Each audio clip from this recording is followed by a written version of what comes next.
नमस्कार, मराठी स्वयंपाकमध्ये आज आपण करणार आहोत मस्त मऊ लुसलुशीत आणि जाळीदार घावन आणि सोबतच नारळाची चटणी, तेही अवघ्या 10 मिनिटांमध्ये। तुम्हाला सुद्धा परफेक्ट घावन शिकायचे आहेत ना, तर व्हिडिओला लाईक करा, सबस्क्राइब करा आणि व्हिडिओ शेवटपर्यंत बघा। अगदी पहिल्यांदा जरी बनवत असाल तरी सहज बनेल इतकी सोपी रेसिपी आहे। चला तर मग वेळ न घालवता रेसिपीला सुरुवात करूया। आता घावन करण्यासाठी साहित्य काय लागणार आहे ते पाहूया। इथे मी घेतले 1 कप तांदळाची पिठी, चवीनुसार मीठ आणि गरजेनुसार पाणी घेणार आहोत। तर इथे आपण 1 बाउल मध्ये घेऊया तांदळाची पिठी, त्यामध्ये घालूया चवीपुरते मीठ। आता मीठ घातलं की आता घावन करत असताना पाण्याचे प्रमाण व्यवस्थित असणे खूप महत्त्वाचे असते। घावन असे पातळ आणि जाळीदार असतात ना, मग मिश्रण सुद्धा पातळ असतं। तर मीठ घातले, याला मिक्स करून घेऊया। आता इथे 1 कप पीठ घेतले तर 1 कप पाणी घेतले। आपल्याला पाण्याचे प्रमाण हे व्यवस्थित घ्यायचे, म्हणून आपण अजून थोडे करून पाणी घालणार आहोत। तर 1 कप पाणी घेतलं होतं, आपल्याला अजून थोडे पाणी लागणार आहे। आता आपण पाणी घालूया आणि गुठळ्या मोडून याचे सैलसर मिश्रण तयार करून घेऊया। तर हे बघा, 1 कप पाणी घालून याच्या गुठळ्या मोडून घेतल्या आहे। आपल्याला अजून पाणी घालावे लागेल, तर मी 1 कप पाणी घेतले, पण आपल्याला थोडे पाणी घालायचे आहे। याला चांगले मिक्स करून घेऊया। नंतर मी सांगेलच की आपल्याला एकूण किती पाणी लागले। तर हे बघा, आपले मिश्रण इतपत घट्ट झालेले आहे।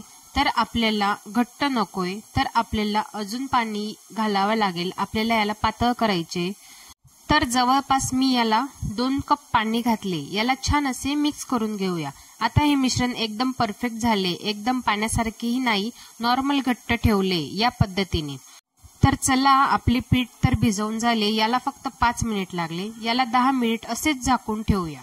घावनाचे पीठ भिजायला ठेवपर्यंत आपण घावनाची चटणी करूया।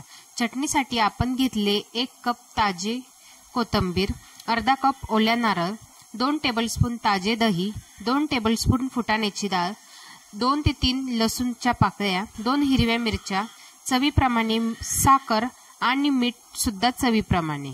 तर चटणी फार काही अवघड नाही।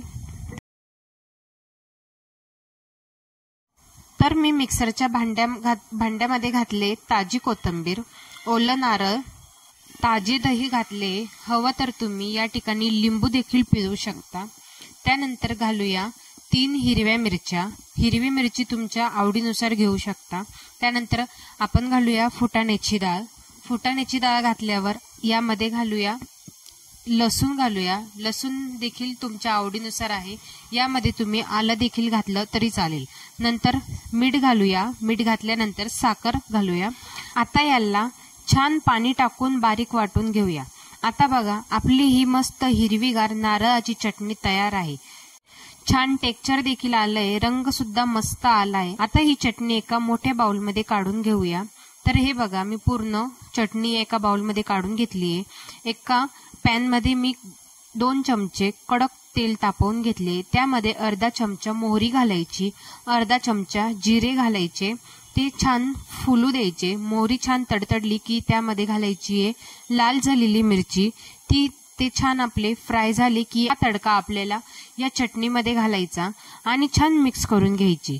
तर आपली तयार झाली मस्त नारळाची चटणी। तुम्ही ही चटणी ढोक्यासोबतही खाऊ शकता, खूप छान लागते।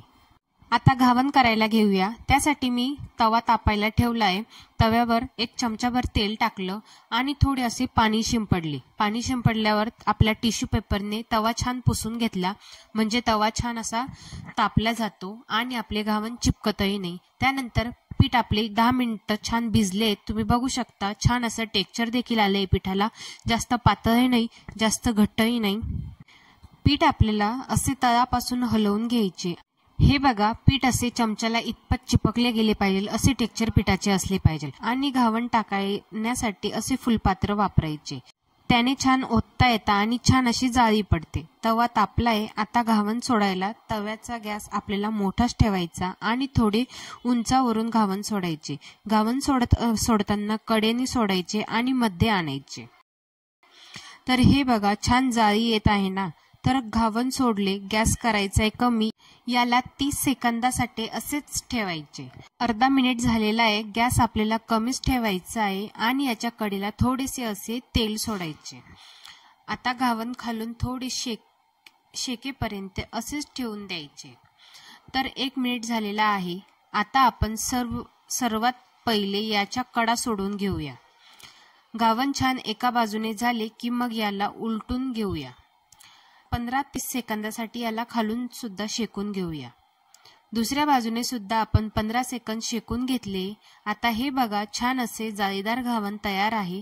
याला सर्व असे त्रिकोणी करून करायचे।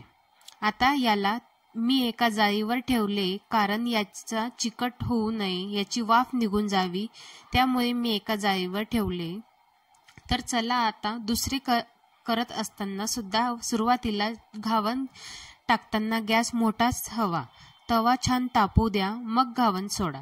दुसऱ्यांदा घावन सोडत असताना सुद्धा ही पीठ आपल्याला असेच तळापासून हलवून घ्यायचे, मग घावन सोडायचे। तर इथे मी घावन तयार करून घेतले।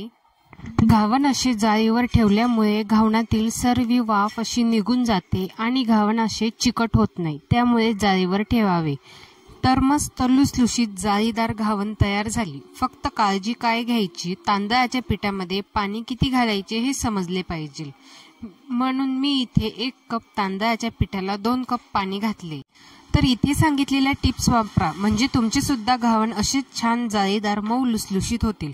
तर तुम्ही सुद्धा ही रेसिपी नक्की ट्राय करा। कशी वाटली मला कमेंटमध्ये सांगा। पुन्हा भेटूया अशाच एका नवीन व्हिडिओमध्ये। तोपर्यंत धन्यवाद।